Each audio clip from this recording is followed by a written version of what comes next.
Welcome back to Coin Sense and Nonsense.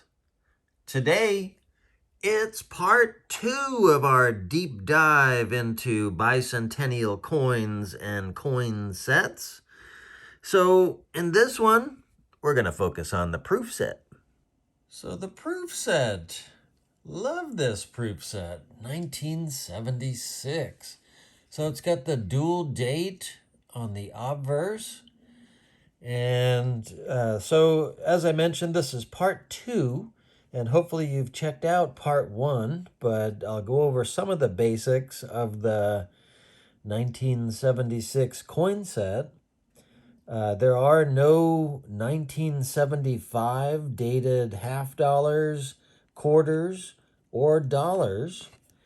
They minted in 1975 and 1976, they used the same design. So this is the 1976 proof set.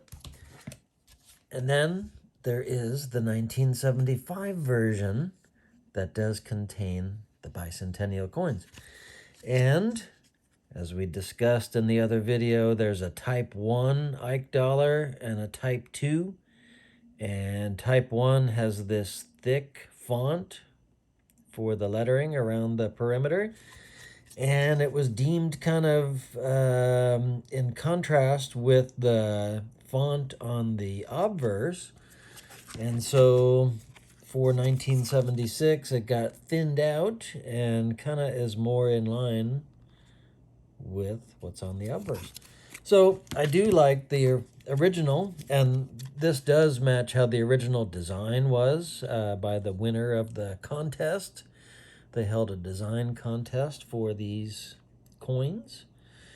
So the 1975 set is actually valuable for several reasons, not just, the premium for type 1 isn't all that great over type 2, so don't get too excited about that. But a non-bicentennial coin can be super valuable. There is something called the No S 1975 proof dime. There are 2 known. Apparently they used the dies from the Philadelphia Mint and minted a couple coins, and yeah.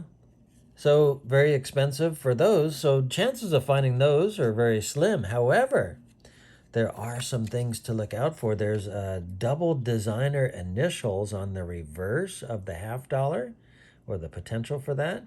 So where it says SGH, we're looking for doubling. We're going to go in with the microscope for that.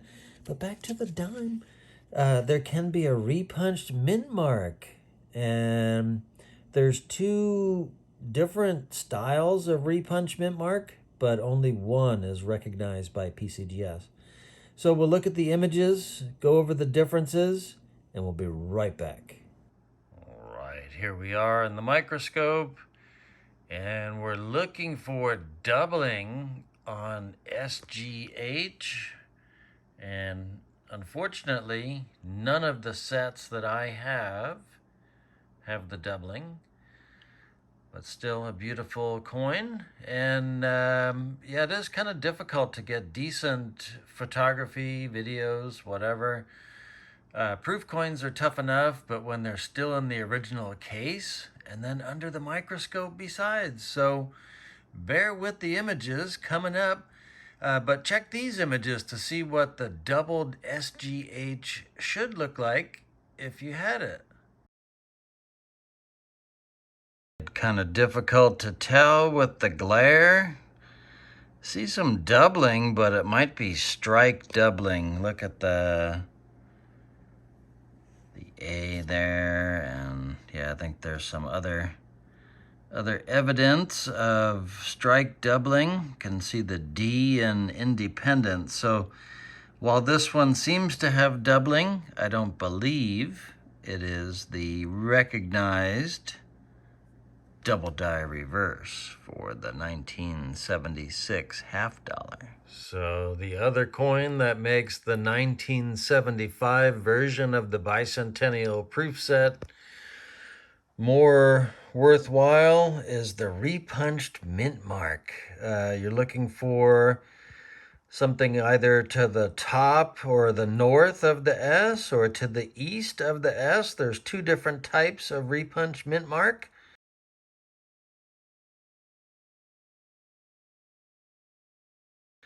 And as I might have mentioned earlier, only one is recognized by PCGS, but I'd take either one. None of my sets have it, darn it, but still fun to look for. So, gotta love these Bicentennial sets no matter what. So let's check out a few back in the regular vision here. All right, we're back on dry land, so to speak. Checked out a lot of sets. Checked out like 9 different 1975 sets looking for the varieties I've been describing. But also been looking for nice quality coins and toned coins and things like that. I found this one in the 1976 proof set. This one is an obverse strike through. They called it a mint error, so I'm pretty proud of that. And you can see a bit of a gouge right there. So very, very cool. So I did that with a little bit of cherry picking in my own sets. So only got a 68, but it did get the deep cameo. So I'm proud of that. And I did have a very, very eye-catching toner in a 1975 set. Check this out. Love this coin.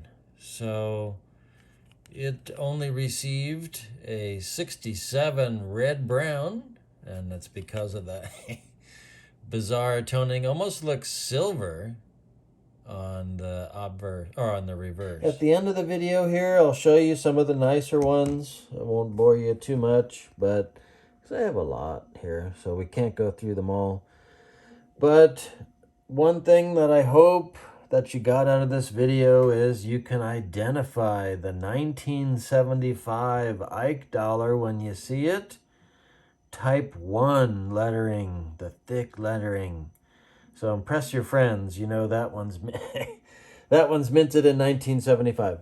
So I hope you've enjoyed checking this out. There's much more to proof sets than just looking for varieties. Like I say, high quality coins, and you can make some bucks with that. So thanks so much for watching Coin Sense and Nonsense. And until next time, bye. Bye. And be sure to stay tuned for the next one, part 3. We'll do the silver coins, the silver proof and the silver uncirculated mint set.